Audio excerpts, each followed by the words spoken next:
Good morning everyone. Hindi academy Bikaner में आपका स्वागत है। हम पढ़ रहे हैं शिक्षा मनोविज्ञान और जिसमें हम पढ़ रहे हैं बाल विकास वाला टॉपिक, और इसमें आज हम पढ़ेंगे जेरोम ब्रूनर का सिद्धांत। इससे पहले हम बहुत सारे वैज्ञानिकों के सिद्धांत पढ़ चुके हैं, जो विकास के सामान्य सिद्धांत, विकास के जीव विज्ञान के सिद्धांत, और इसमें कोहलबर्ग का और क्रोनबेक का, जीन पियाजे का, एरिक्सन के सिद्धांत हम पढ़ चुके हैं। आज हम पढ़ेंगे जेरोम ब्रूनर का सिद्धांत। ये क्लासें हैं जो रीट पात्रता परीक्षा के लिए बहुत ही महत्वपूर्ण है, क्योंकि यहाँ के ये जो नोट्स हैं बहुत ही सरल भाषा में है, आपको बहुत ही आसानी से समझ में आ जाएंगे। ये नोट्स आपको समझ में आ रहे हैं या नहीं आ रहे हैं, ये कमेंट बॉक्स में कमेंट करके मुझे ज़रूर बताएं। जेरोम ब्रूनर का सिद्धांत अमेरिका के विद्वान थे। तो ये पूछा जा सकता है कि जेरोम ब्रूनर कौन से देश के थे? अमेरिका के विद्वान थे। इनकी पुस्तक है द कल्चर ऑफ एजुकेशन। ये लिखी गई थी 1996 ईस्वी में। इनकी आपसे पूछे कि द कल्चर ऑफ एजुकेशन पुस्तक किसकी है, तो जेरोम ब्रूनर की है। पियाजे के संज्ञानात्मक विकास सिद्धांत को आगे बढ़ाया। तो आपसे पूछा जा सकता है कि जीन पियाजे ने जो संज्ञानात्मक विकास का सिद्धांत दिया था उसको आगे बढ़ाने वाले विद्वान कौन थे, तो जेरोम ब्रूनर थे। तथा कहा कि विकास की क्रमिक अवस्थाएं होती है। जेरोम ब्रूनर ने कहा कि जो विकास की अवस्थाएं होती है वो क्रमिक होती है, परंतु एक बालक अपने ज्ञान का प्रदर्शन निम्न प्रकार से करता है। इन्होंने कहा कि ज्ञान का प्रदर्शन बालक किस प्रकार का करता है, इसलिए इन्होंने 3 जो स्टेप बताए: क्रियात्मक प्रदर्शन, प्रतीकात्मक इसको कहते हैं संकेत प्रदर्शन, और सांकेतिक शब्द। ये पूछा जाता है क्रियात्मक प्रदर्शन, प्रतीकात्मक संकेत और सांकेतिक शब्द ये किससे संबंधित है, किस मनोवैज्ञानिक से संबंधित है, तो ये जेरोम ब्रूनर से संबंधित है। क्रियात्मक प्रदर्शन में क्या होता है? जन्म से 1.5 वर्ष 18 माह, इस अवस्था में बालक अपनी अनुभूतियों को क्रिया करते हुए प्रदर्शित करता है।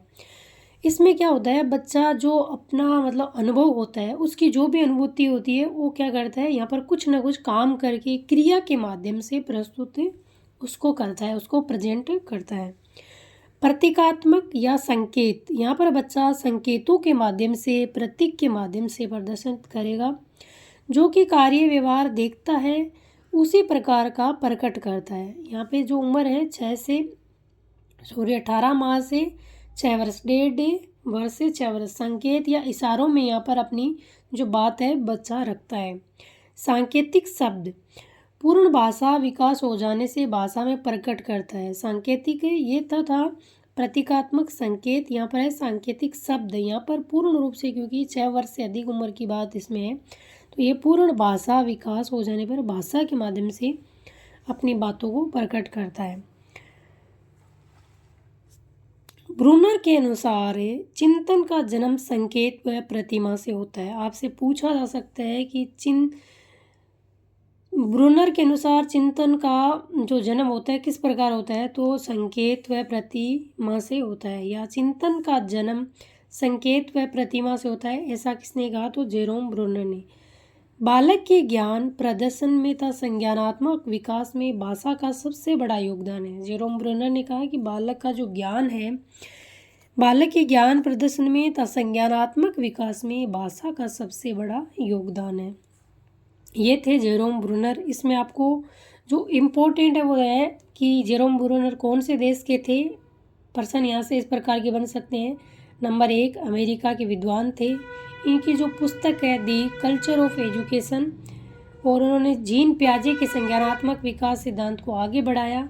उन्होंने बालक की जो प्रदर्शन है कितने प्रकार से करता है, तो 3 प्रकार के संकेतों के माध्यम से करता है। एक है क्रियात्मक प्रदर्शन, इसमें आपको इसकी उम्र ध्यान रखनी है, प्रतीकात्मक संकेत और सांकेतिक शब्द। यहाँ से ये 3 प्रतीक, एक पुस्तक और अमेरिका के विद्वान थे, और इनमें जो किस प्रकार के जो अपना प्रदर्शन है वो करता है, यहाँ से इस प्रकार का प्रश्न बन सकता है।